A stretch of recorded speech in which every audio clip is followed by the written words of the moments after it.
Hello everyone and welcome to Sunburned. Albino ranks every Game of the Year winner from every broadcasted year of the Game Awards from worst to best. Starting in 2014, the Game Awards debuted to a humble 1.9 million viewers and has since increased that viewership by over 50 times to the tune of over 100 million viewers during 2022's broadcast. It has only trended upwards since its inception, and I wonder if that trend will continue into 2023. Anyway, I thought it would be interesting to rank every game that won Game of the Year during these awards and pit the supposed cream of the crop against each other, while talking about what else existed during those years to see if maybe you or I would have made different decisions about who should have won or been nominated to begin with.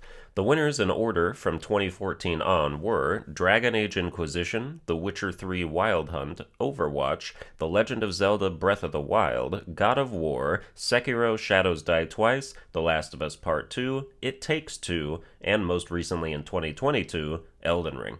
9 entries, 9 winners, 9 doors, and I've actually played them all to some degree or another. Well, let's get it started. Number 9, It Takes Two, 2021. The worst Game of the Year winner in the Game Awards history is It Takes Two. If you've watched my channel at any point from 2021 to 2022, you probably heard me say something about how I thought 2021 was the worst year for games that my adult brain can remember. It was supposed to be huge, but tons of stuff got delayed to 2022, so 2022 became huge instead. It Takes Two is a totally acceptable and fun co-op platformer that should reasonably expect to have been on any person's top 10 list for that year. But the GOTY? It's a game about two divorcing parents, one of which is basically Chris Pratt, while the other is British for some reason, and their unfortunately big-eared daughter who handles the news poorly and casts a magic spell with her depressed tears that turns her parents into little sackboy dolls. They then have to figure out how to work together to overcome obstacles, both physical and mental, to return to normal. The only problem is these characters are fucking unlikable and they should absolutely be divorcing, never to speak to each other again,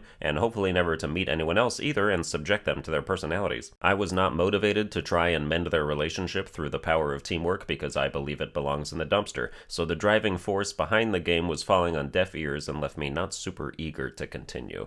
It's also a co-op only game, so if you have no friends you can't play, and if the ones you do have are frequently busy or flaky, you're not going to get very far very fast. That It Takes Two won Game of the Year, in my view, is just a condemnation of the overall game quality 2021 brought to the table. It was up against Deathloop, a decently fun murder puzzle, Metroid Dread, a game that felt like it could have come out on the Wii, Psychonauts 2, a platformer where everything and everyone is drawn unappealingly, Ratchet & Clank Rift Apart, one of the most visually gorgeous games to ever exist, and Resident Evil Village, a more action-oriented RE title with werewolves. A couple of these games are bangers, but like top 5 level bangers. Like, in a vacuum, if you had no idea what they were up against, you would maybe estimate that games like Resident Evil Village or Rift Apart would be the number 3 or 4 best game of any given year, and you would hope that a couple other games would come out that were of a higher quality. But in 2021, that was as good as it got. I picked Village as my personal game of the year that year, and It Takes Two was number 10 on my list. Number 8, The Witcher 3 Wild Hunt, 2015. I don't know what to tell you, I just never clicked with this game. I tried it for a couple hours and said no thank you. I barely even remembered what it was like since it was back in 2015, but after booting it up again for the footage, it definitely feels incredibly dated. The Witcher 3 was up against Bloodborne, one of the PS4's most beloved exclusives, Fallout 4, a pretty alright Fallout game, Metal Gear Solid 5, a stealth game where they replace Snake with the guy from 24, and Super Mario Maker, a game where you can make your own Mario levels with a bunch of cheap bullshit traps and then make a hidden developer exit so you don't have to complete your own dumbass level. Definitely some decent competition, of which I would have instantly chosen Bloodborne. I'm looking at the game release date list for 2015 though, and they missed some serious hitters. Dying Light, Ori and the Blind Forest, Batman Arkham Knight, Goat Simulator, just kidding. Number 7, Dragon Age Inquisition, 2014. The Game Awards' first ever game of the year, Dragon Age Inquisition is a party-based RPG where you hold the button to attack forever and sprinkle some skills with cooldowns in there. I looked at my playtime before I gathered gathered this footage and thought it was a typo. I don't like this combat style, and I didn't really like the game that much, but apparently I played 126 hours for God knows why. Much like 2021, this game didn't have great competition. Up against Bayonetta 2, which I'm sure is fine, but not Game of the Year worthy, Dark Souls 2, the one everyone hates because they don't want to level up adaptability, Hearthstone, a card game, and Middle-earth Shadow of Mordor, the latter of which would have secured my vote because it's a terrific game. And even though I am a Dark Souls 2 enjoyer, Shadow of Mordor is still better. As for the games that weren't nominated that could have been, 2014 saw the release of South Park: The Stick of Truth, Titanfall, Infamous Second Son, which actually blows me away that that wasn't in there because that was the best game of 2014, and Destiny. Remember the first Destiny game? We're old. Only OGs remember farming the loot cave before they patched it. But yeah, Infamous Second Son should have been nominated and then subsequently vindicated. Number 6, Overwatch 2016. I feel bad for Overwatch 2 players. All their promised story content, progression, and single-player offerings went straight in the dumpster because the dev team decided they were too talentless/mismanaged to deliver. I played Overwatch back when McCree was still McCree and Bastion was still a bitch, and I had fun for a few weeks putting revolver bullets in skulls with the people I played with, but multiplayer games only last so long until the frustration of increasing losses piles up and you have to decide, am I going to put in the effort and research it takes to get better so I can have fun again, or am I going to quit and do something else? I lasted about a month. In 2016, Overwatch was up against the Doom reboot, Titanfall 2, whose terrible launch date made it the Horizon Forbidden West of 2016, Uncharted 4, A Thief's End, and Inside. Inside is an indie game from the people who made Limbo back in the day, and I'm as confused as you perhaps about why it's here since it's just Limbo but less memorable. I would have voted Doom here. That reboot was so unexpected and so satisfying, and to this day I'd probably call it the best first-person shooter I've ever played. It's insane to me that XCOM 2 wasn't nominated, and other notable snubs include the first Hitman game, Dark Souls 3 if you can believe it, Salt and Sanctuary, which was my game of the year back then because I hadn't yet played XCOM 2, Deus Ex Mankind Divided, which was another straight banger, Civilization 6. Wow, dude, how did Inside deserve a spot over all these way better games? I didn't have a PC in 2016, so I really missed out, but in retrospect, this seems like it was one of the strongest gaming years there's been, and they gave it to Overwatch, lol. Number 5, Sekiro Shadows Die Twice, 2019. This was another year where all the nominated games were top 5 in a vacuum, but in my opinion, not good enough to deserve a Game of the Year status. Sekiro is a good game that I am not good at. I am a Souls game veteran. I can beat Bloodborne, Dark Souls, Elden Ring with only a couple problem boss fights, but Sekiro, the entire game is the problem because of its departure from the general Souls format into a much more rapid parry-driven scenario. I enjoyed running around and killing regular enemies, but most of the bosses required so much flawless execution and a lot more pattern memorization because you had to actively parry each hit in a combo without it staggering them until the bar finally filled and you could break their posture. It's more demanding than Souls games, and the parry window is tight, so it's difficult. The other games nominated were Control, a third-person shooter with telekinesis mechanics, which was decent, Super Smash Bros. Ultimate, the only nominee from any year that I still play to this day, The Outer Worlds, which is basically a very good Fallout clone from the people who made New Vegas, the Resident Evil 2 remake, which was a good time, and Death Stranding, which belongs nowhere near any show that aims to levy praise at video games. Death Stranding is a post-apocalyptic joke. I imagine the way the environment was cataclysmically ruined was because the game devs couldn't stop littering it with ads, from shoving monster energy piss in your face to making sure you know when Ride with Norman Reedus airs. Death Stranding should have been satire. Instead, it's satire's muse, and remember it got nominated before the director's cut was announced. That supposedly put some actual content in there that didn't involve carrying people's dead grandmothers around.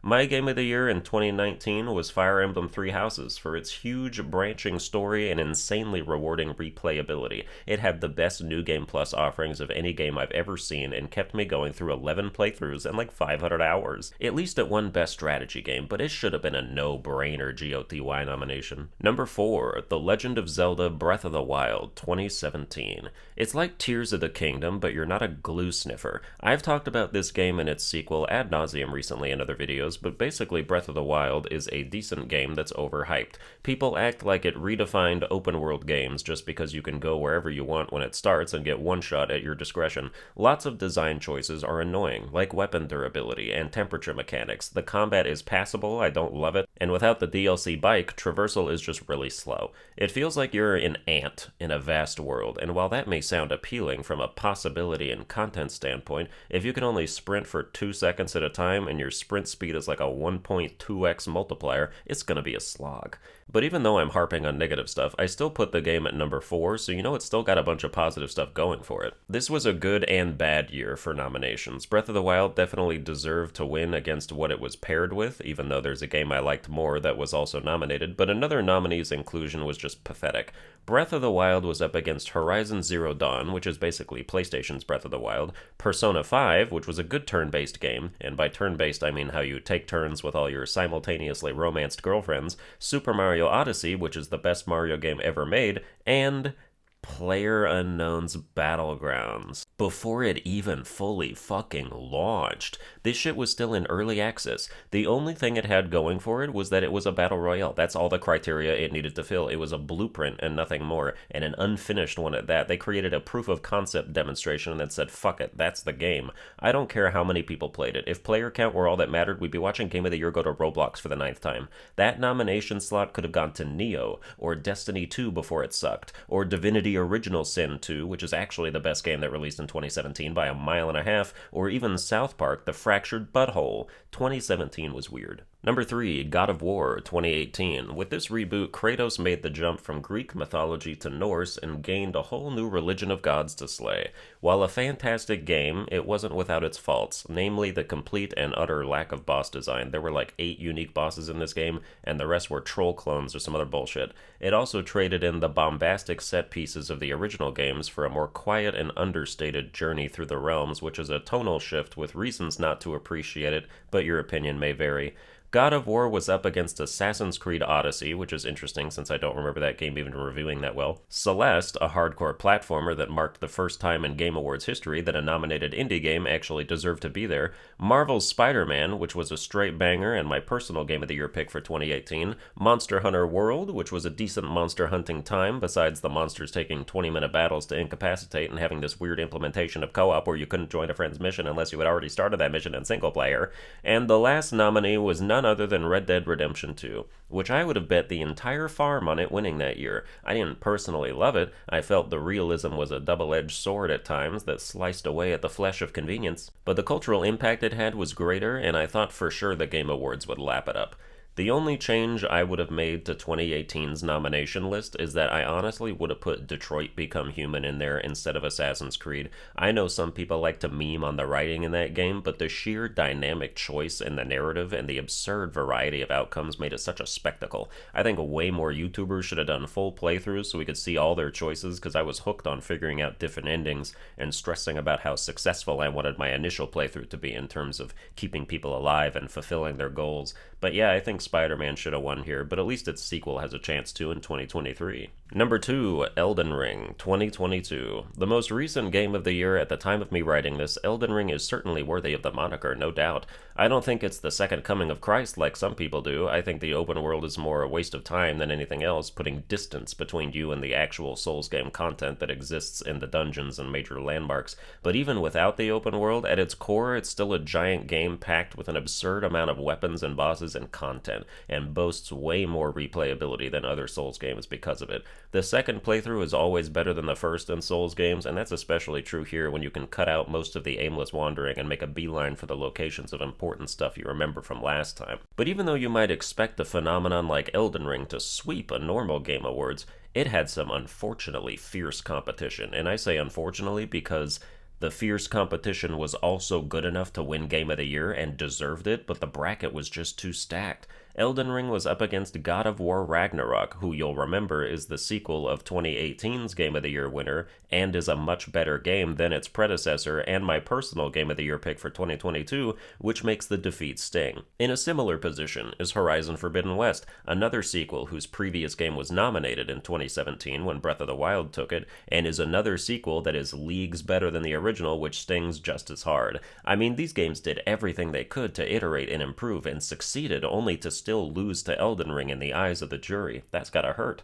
That's where the top-tier competition ends and where the middling competition begins, although I can't really speak for Plague Tale Requiem because I never played it. The next nominee was Xenoblade Chronicles 3, another game I didn't play, but that received relatively average review scores. Some people loved it in typical JRPG fanfare, and others were less enthused. I don't even want to mention the last game nominated because it's a slap in the face to storytelling, but Stray is up there. That cat game everyone fell in love with, which was an intriguing premise and setting that they just fucking shit on with the ending. I'm probably in the minority on this one, but I feel jilted because I was excited for this game, and my main motivation, and what had to have been the cat's motivation for playing through to the end instead of just staying in the city forever, was to see the one thing the developers were like, nah, don't bother showing this, or even alluding that we remember it was part of the story to begin with. It's the narrative equivalent of running 98 yards for a touchdown, and then right before you cross the line, you throw the football at the water boy's head and start kicking the shit out of him. In this metaphor, the football is the story, and we are collectively the water boy. I didn't mean to write this long, but I always do when I talk about Stray. Anyway, Elden Ring, Ragnarok, and Forbidden West were like the Mount Rushmore Cerberus of 2023. Three juggernauts who should have all won in their own right, and so even though I'm lukewarm about the rest of the nominees, I still think overall 2022 had the strongest competition. Number 1, The Last of Us Part 2, 2020. The reason The Last of Us 2 is here instead of Elden Ring is because I have less problems with The Last of Us 2. It was just a joy to play all the way through. The story was like 6 hours longer than I expected, and I didn't care. I was happy to keep going. It was unequivocally the best looking game on the PS4, and although everyone loves to quibble about the narrative, I just don't see the problem. It's been almost 3 years, so I'm going to discuss spoilers heavily and make my case for why this game's story is very good. It's not perfect, but it's very good. Reason 1, Joel deserved to die. I don't know how you can think otherwise. He committed the most cardinal sin possible in a post-apocalyptic landscape. He killed a hospital full of doctors and prevented humanity's last hope for a cure. If I was the daughter of one of those doctors, I would have played 18 holes with Joel's head as the ball. Reason 2, the game's entire narrative leaked weeks before it came out, so people saw all the story beats naked with no context or build-up to help justify or enhance them. They didn't have time to think differently about developments and let certain moments sink in over the course of many hours of gameplay. I didn't read these leaks, so I was fine. Reason 3, revenge is easy, acceptance is hard. In the latter half of the game, both Ellie and Abby have separate opportunities to kill each other out of revenge and wash their hands of the whole conflict. They don't take them. Why? Because they both grow as characters over the course of the story and begrudgingly come to understand where the other is coming from. They both have justifications for the things they've done, and you can empathize with both plights. Abby teed off on Joel's head, Ellie killed Abby's pregnant friend and her unborn baby, among other things. So it's safe to say nobody's fully in the right here. Each person can justify why they did what they did, and eventually the only truly satisfying conclusion is the one where nobody is satisfied. The fact that both these characters could get to a point where they could take the high road is top-tier character growth and something you just don't see in stories very often. Peace. True, bitter, painful peace. It would have been so easy to just have one of them kill the other when they had the chance, and the game would have been 10 hours shorter, and that's what some people wanted, but that would have been so shallow compared to what we got. As far as gameplay goes, it's still top-notch. I like scavenging stuff, finding materials for upgrades, and New Game Plus makes it worth a second go, too. The Last of Us Part 2 was up against Animal Crossing New Horizons, COVID's game of the year because the virus is the only reason anyone dove into that as hard as they did, Doom Eternal, a good FPS sequel, but I prefer the first one, Final Fantasy VII Remake, which I enjoyed somewhat. I always like watching Final Fantasy stories play out, but I'm never keen on the combat. I really don't know why JRPGs don't use like Kingdom Hearts 2 combat, because it's the best I've ever played and nobody else even tries to mimic it. It's like how Super Smash Bros. Has my favorite fighting mechanics, and every once in a while you'll hear about, oh, here comes the next Smash Killer, but then the game plays like Brawlhalla instead. Like, these idiots are never going to make a Smash Killer if they keep ripping off other games that failed to be the Smash Killer. instead of ripping off Smash directly. The next nominee was Ghost of Tsushima, which was definitely a banger and could have easily deserved Game of the Year. And then the last one was Hades, a good indie game roguelite everyone overrates, but it's still good. I guess one of the other main reasons The Last of Us 2 is here in the number one slot is because out of all 9 years of the Game Awards, this is the only year where I agreed with their top choice. Makes you wonder how 2023 is going to go. Well, that's going to do it for this ranking. I hope you enjoyed it despite all the naturally controversial opinions on display. If you did, you can like, share, and subscribe. Watch all my other videos, which have nothing contentious in them whatsoever, I promise, and I'll see you guys next time.